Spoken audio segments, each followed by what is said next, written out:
Without a political settlement, there's a possibility of civil war carried more than any other country by joining the American war. Political settlement in Afghanistan would mean a sort of coalition government, absolute government from.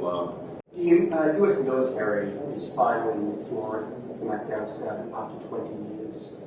Are you happy about that? Happy in one way because there was never going to be any military solution in Afghanistan. Anxious that they are leaving out of political settlement, there's a possibility of civil war. What would a political settlement look like? A political settlement in Afghanistan would mean a sort of a coalition government, a government from the Taliban side and the other side. There is no other solution.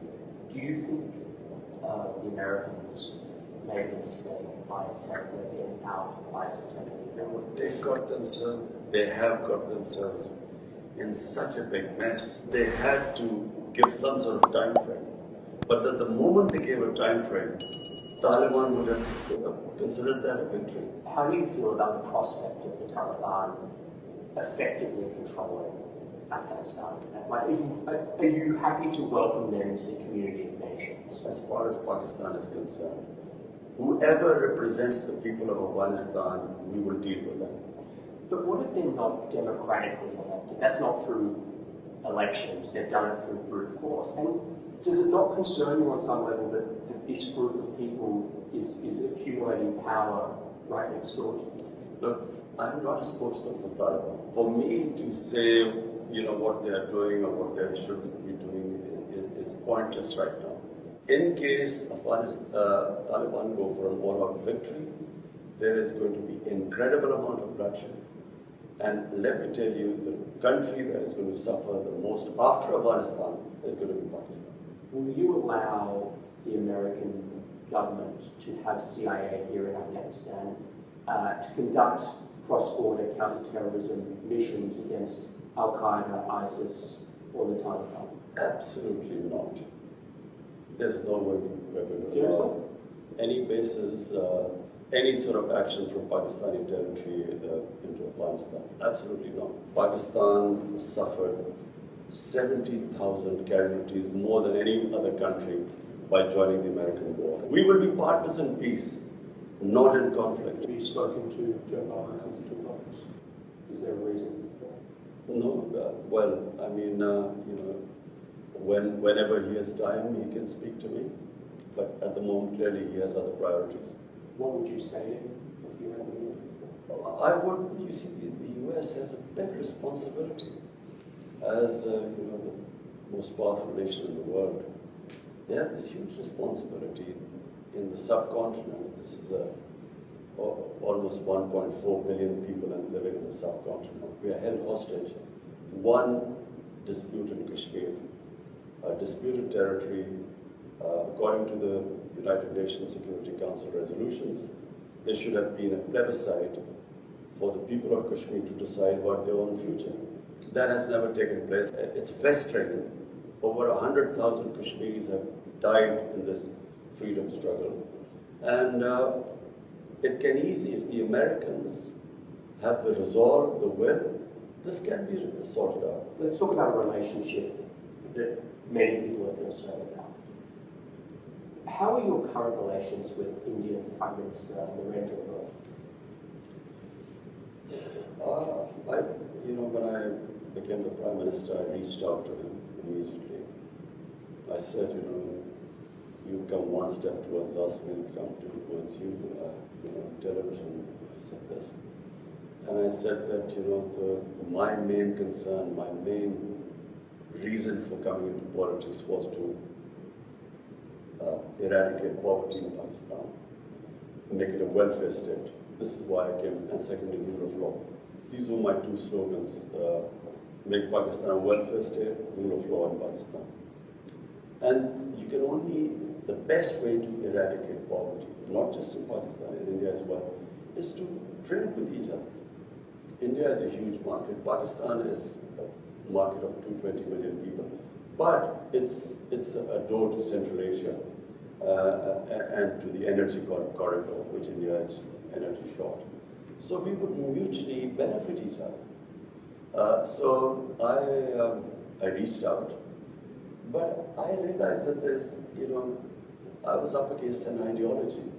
You see, Narendra Modi is RSS. RSS is the party which was formed in the 20s, which idealized the Nazis.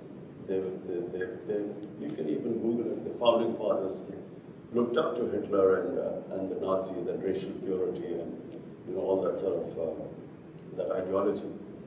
And so we came up, and my government came up against this brick wall. We couldn't go through and we couldn't understand in the beginning. And then it gradually came out when the steps they took in Kashmir, they took away Kashmir statehood in 2019, August 5th, 2019. And so since then, we have there's a freeze on our relationship. We cannot start talks until they go back, they take back the steps they took on 5th August 2019 when they unilaterally took away the statehood of Kashmir. I want to ask you about something you talked about on live television. It was a very serious and painful issue. You were asked about the epidemic of sexual violence and rape in Pakistan. And you acknowledged the seriousness of the problem, and you talked about Pakistan's strict laws. You were also quoted as saying that the practice of women wearing veils, quote, is to stop temptation. Not every man has willpower, you said. If you keep increasing vulgarity, it will have consequences. This created, as you know, a bit of an uproar, and you were accused of rape victim blaming. How do you respond to that? It is such nonsense. What was I saying? I said that the fastest crime, when I first came into power, I asked the heads of police, what is the crime figures? The crime that was rising the fastest was sex crime. Sex crime was not just rape, it was child abuse. Child abuse was really what really shocked me. And the disturbing thing was that barely 1% got reported. The families of the victims, whether they were girls or whether they were children who were being abused, were so embarrassed that they would not report it. So therefore, what I was saying was that law enforcement can then basically only deal with less than 1%. The rest the society has to deal with. And the society through awareness. And I never said veils, this was never said. I said the concept of parda. Concept of parda is avoid temptation in the society. So, and I went further. We don't have discos here, we don't have nightclubs. You don't have any, like in Western societies, you don't have any places where boy meets girl. So it is a completely different society, way of life here. So if you raise temptation in the society to the point, and all these young guys have nowhere to go, it has consequences in the society which were reflected in the crime chart. So one, you fight sex crime through law enforcement, but because the majority, and majority means 99% of sex crimes are not reported, and this is according to the police officers. So therefore, the society, public, schools, awareness, teachers, media, everyone must join in, because that's how we will sort of raise awareness against sex crimes. So the concept of, I used clearly, I know exactly what I said. I said the concept of parda.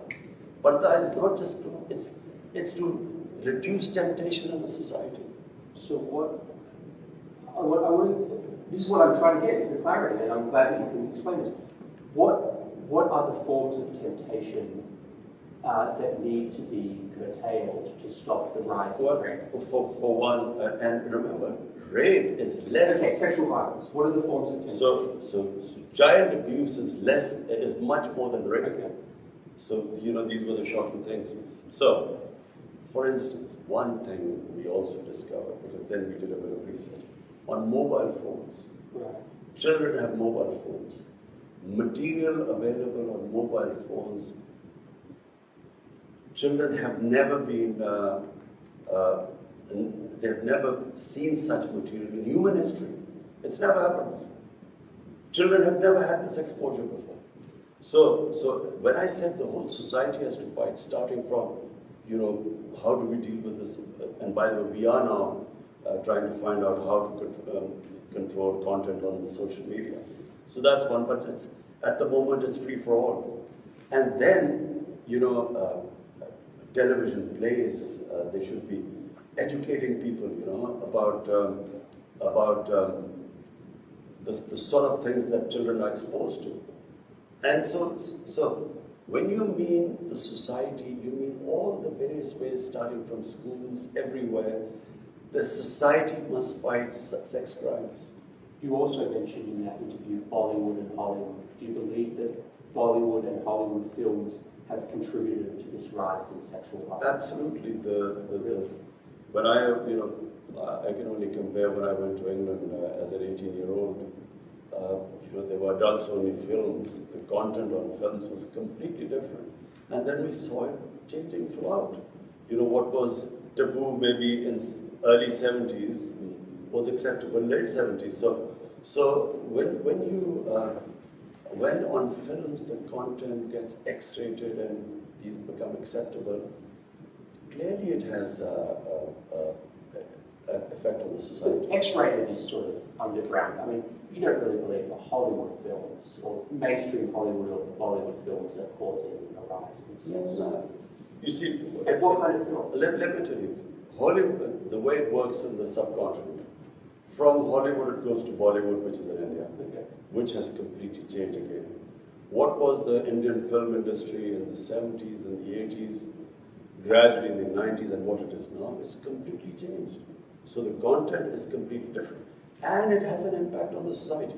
If anyone is telling me that this does not have an impact, you can just read, you can just see the divorce rates, you can see the sex crime. It has an effect both in India and Pakistan. So we then take the content from India, out of the films take it. And so basically what I was saying was that there must be an alternative. You must show an alternative, our own way of life. There is another way of life. Because modernity is not just permissiveness. It's not modernity. If we are thinking that, if you just have more and more permissive content on television or on films, this is modern. It's not modern.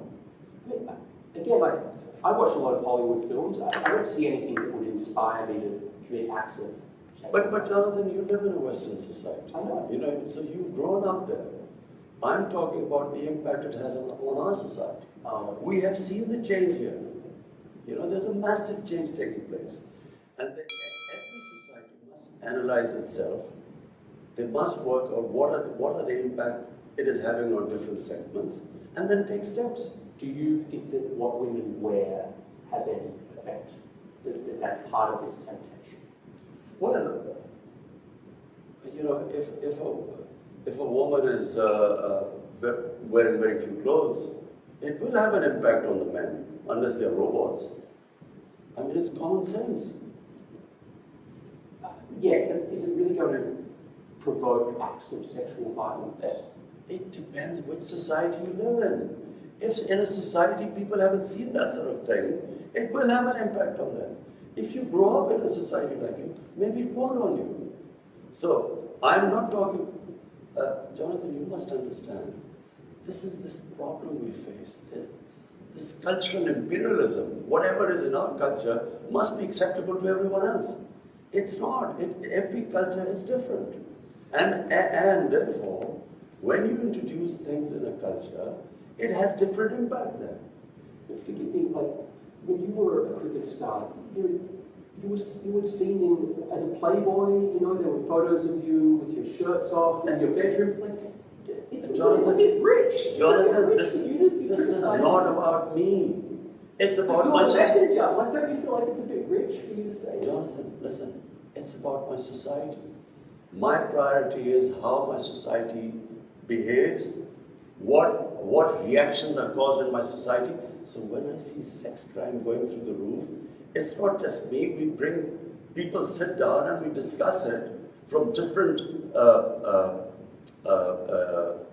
sectors of the society. We sit down, we discuss how we're going to tackle this. We have a problem. Now, are you going to tell me that I'm going to sit back and say, okay, we have this rising sex crime, but because of Australia, it doesn't have any impact, so we should do nothing about it. It is having an impact in my society. We have to do something about it. It doesn't mean what Imran Khan did 40 years or 50 years ago, so it's hypocrisy. This is absolute lunacy what you're talking about. It's absolute nonsense. We have a responsibility. I, as a Prime Minister, have a responsibility. When a sex crime takes place, when a child is abused, he's traumatized for life. We have to do something about it. One thing that is striking to me coming here is in America we have about 100 million more people than you, not so much more. 600,000 Americans have died of COVID. Your country, as I understand, something like 20,000, 25,000. You've done objectively vastly better than the United States with COVID. Why? Well, first, as someone who believes in God, we are very thankful because there's so much you can do, and then there's something which is the twilight zone, which is beyond you. So you can only try your best. So what happened? When we saw these people ending up in hospitals, COVID raging through Europe, Spain and Italy were the first two countries where you saw hospitals full. And there was a big temptation in Pakistan by all other politicians, leaders, opposition, that we should clamp down, we should total lockdown like it was happening in Italy. And so, even though I kept asking what will happen to our poor people who are daily wages, 70%, 75% of our workers are in the informal economy. Daily wages, weekly wages. So, and watching what was happening in Europe, there was a clampdown. We had smart lockdowns. We then had... What's a smart lockdown? So we had this control and command center where we accumulated daily all data coming from Pakistan. So we got the Pakistan Army involved, all the provinces involved. We would get daily data. We had our doctors sitting there, infectious disease specialists, and they were monitoring the whole thing. And what we did was we would have these hot spots where there was, and we would try and lock them down. But we did not lock down everyone. And that's why we saved our economy from, we would have been destroyed. We already were suffering. Pakistan already had a dire economic situation. Had we locked down, our economy would have just gone belly up. So we saved the economy, and at the same time, because you cannot lock up hungry people, our lockdowns were more effective. India, on the other hand, their Prime Minister gave a 4-hour notice and just imposed a curfew on it. So there were these people, millions of people walking on the roads, clusters, and he did not think what would happen to the poor people. You can't, 6, 7 people living in one room, how do you lock them down? And then if you do not provide them food, how long can you keep them inside? So therefore, our balanced approach actually saved us. So Pakistan actually managed to control it too. Secondly, we saved our economy and we came out of it better than other countries. Having said that, we still haven't come out of it completely because until we vaccinate everyone. What's your dream for Pakistan? I repeat, the dream is to raise people out of poverty. That's my biggest, which is why I think what China has done is brilliant, and we've studied all the steps they took for people to get out of poverty. So that's number one. There's nothing worse than poverty in society. Everything else is secondary. And then is rule of law. And rule of law is very important because, in my opinion, the countries remain poor because they don't have rule of law. There's a very interesting report by the Secretary General, UN Secretary General's fact-type panel. And this investigated what is happening, the flight of capital from developing world every year. From these poor countries, $1 trillion moved towards Western societies, and towards Western capitals and to offshore accounts. So this is and it happens because there's no rule of law, because the powerful can use the system and siphon off this money. Your predecessor did that. Both the two families that basically ruled Pakistan for 30 years. I mean, they've just taken billions of dollars out of Pakistan. So when this huge amount of money leaves the country, that money could be spent on human development, reducing poverty, on infrastructure, all the ways that you can create wealth. So not only do you get impoverished because that money is taken away, but then they buy dollars to take it out. So it impacts your currency. And when it impacts your currency, when your currency devalues, it raises poverty because it causes inflation. So two things. One is steps taken to reduce poverty, make Pakistan a welfare state. And secondly, to bring the powerful under the rule of law. I want to ask you about one more subject, which is climate change. Pakistan suffers from climate change in a way that I think people in America couldn't begin to understand. Like, you are in the cauldron, almost ground zero of climate change. Help an American watching this. There's going to be a lot of Americans watching this. Help them understand what the stakes are for this issue and what needs to change in your life. Well, for Pakistan, you see, for the Americans to understand why it is critical for us that the world moves to fight climate change. 80% of all the water in our rivers come from our glaciers, which are in the mountains, Himalayas, Karakoram, the mountain ranges. And if the temperature keeps rising at the rate it is, our glaciers are melting. I was talking to the president of Tajikistan, which is on the other side of the mountains. They said that 1,000 glaciers have melted in their mountains, which bring water to their rivers. So if these glaciers are melting at a fast rate and this temperature keeps rising, then we are facing hundreds and millions of people are going to face starvation. So not just Pakistan, I mean India will face the same thing because the Ganges plain is again hundreds of millions of people and they depend on the water from the Himalayas too. So this is the big problem. But Pakistan's contribution to global warming is minuscule. Our emissions are less than 1%. 1 billion from 2013 to 18. Now we planted already another billion, and now we're going for 9 billion more. So the idea is that we should do our best to fight climate change.